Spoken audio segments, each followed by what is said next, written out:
Hello, in this video we're going to cover VLOOKUP, HLOOKUP and XLOOKUP functions.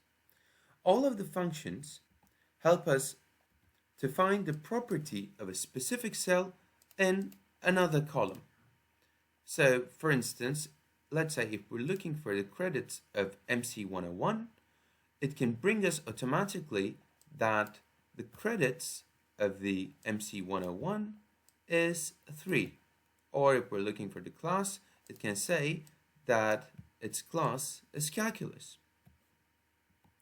VLOOKUP stands for vertically lookup, and what it does is it finds the lookup value in a column, and then when we state in the formula that in which column that it should be looking the lookup value, it checks and finds. So let's write the formulas to find class for each code in here. We already have the information in here, so we have to bring the information from here to here with VLOOKUP. Write VLOOKUP and then choose your lookup value. In this case, our lookup value is the code. Put your delimiter and then choose your table array. Your table array is the array that you would like to work on. So choose your array, and just because we're going to copy and paste formulas, don't forget to put brackets for this array to lock down the array. And then the column index number. In which column we're looking for this property. So because it's the class that we're looking for, 1, 2, and 3. So it's the third column that we need to write it down. So we write 3. When you put your delimiter as last property, it's optional but quite yet important. It asks us whether it's true or false. The false is exact match and true is an approximate match. In this case, we're looking for an exact match. As an example for an approximate match could be grading the students according to their GPAs, which we will be giving as an example later. But in this case, we need false, or you can also write 0 for false as well. And then close the parentheses and then hit enter.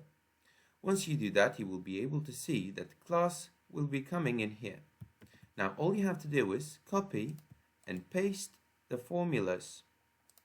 And once you do that, you can see the classes in here. You can also write this formula a bit more dynamic, because in here we write 3 as a static. To be able to write it down more dynamically, we need to learn the match formula. What basically the match formula does, it finds a cell's place in an array.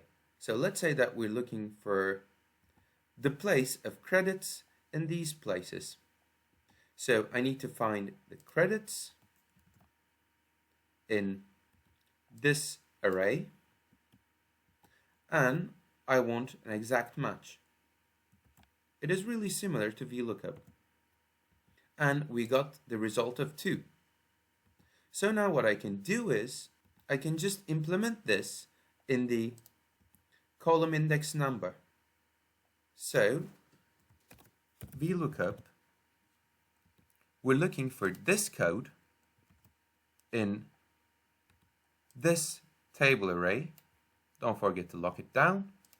Put your delimiter and column index number.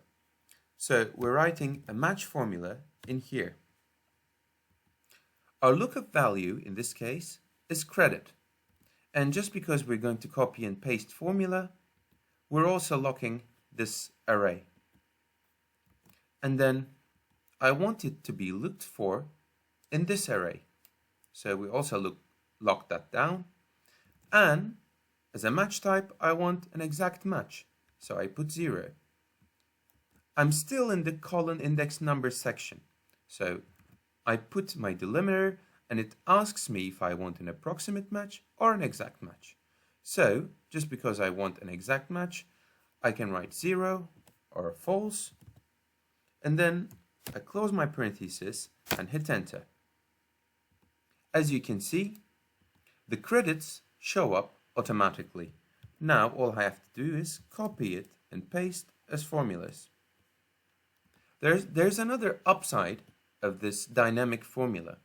Now, just because everything is depending on this title, what I can do is I can copy this, and even if I paste it in here, the formula will now look at the title and it is going to search in these titles, and it is going to say, is the third column that I should bring.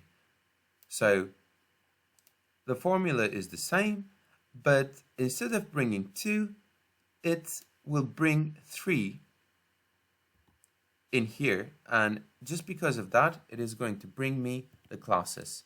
This is a more dynamic way to write the VLOOKUP formula. And if you just change it back, it is going to bring the credits again. Now let's work with the approximate match. This is the GPA of our student, and we would like to grade it accordingly. However, if we just write it down with an exact match, we will be able to see that 3.6 does not exist in here, or 3.1, or 3.2. So we need to be grading according to that. For that, we need an approximate match. What we do in here is we write VLOOKUP, and then our lookup value is the GPA score of the kid, and then put your delimiter. The table array that we have to work on is this array, lock down it with brackets, and then after you put your delimiter, you can write the formula with the match formula, but in this case let's make it simple. So we need the second column, so we need to put 2 in here, and instead of looking for the exact match, we're going to choose the approximate match. Close your parenthesis and then hit enter. Once you do that, you will be able to see that it will grade perfectly. 3.6 is smaller than 3.67 and bigger than 2.67. And then all you have to do is copy and paste the formulas.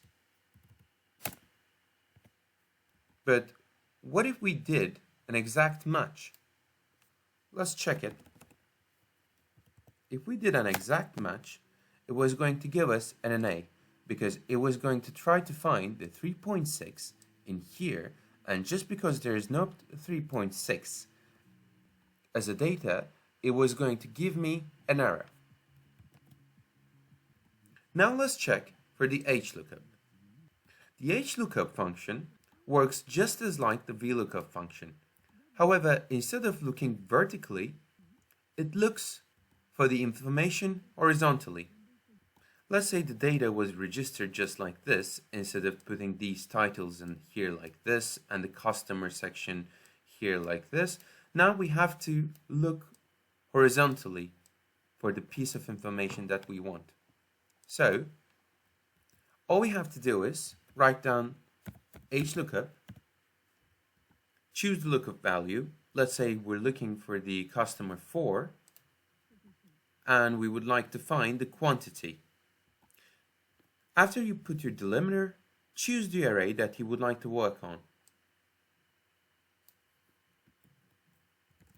Put your delimiter again, and now instead of column index number, it asks us row index number. It asks us in which row you're seeking this information. And just because we're looking for the quantity, we can say 2. This is the first row, this is the second row, and this is the third row. So we need the number 2. And after you put your delimiter again, it asks us if we're looking for an exact match or an approximate match. So in this case, we need an exact match. Once you close your parenthesis and enter, you will be able to find the 23. And this is the customer number 4's quantity. You can use the same match function in here to write the formula more dynamically. What you can do in here again is match the quantity among this array so that it could give 2 as an answer, lock it down, and then we're looking for an exact match, so it's 0, close the parenthesis, and then once you write the match formula in the column number index, our formula is good to go. Hit enter, and now you can also see the 23 again. What is beautiful about this dynamic match formula is you can just create a data validation. Let's say for the quantity and the date of delivery, you choose it. If I choose the date of delivery, it is going to bring me the date. Sorry, the format is not at its right format. Okay, now it is going to bring me the date of delivery as well. Or I can apply the same procedure for customer as well. I could just create a data validation, choose list, the source, set OK.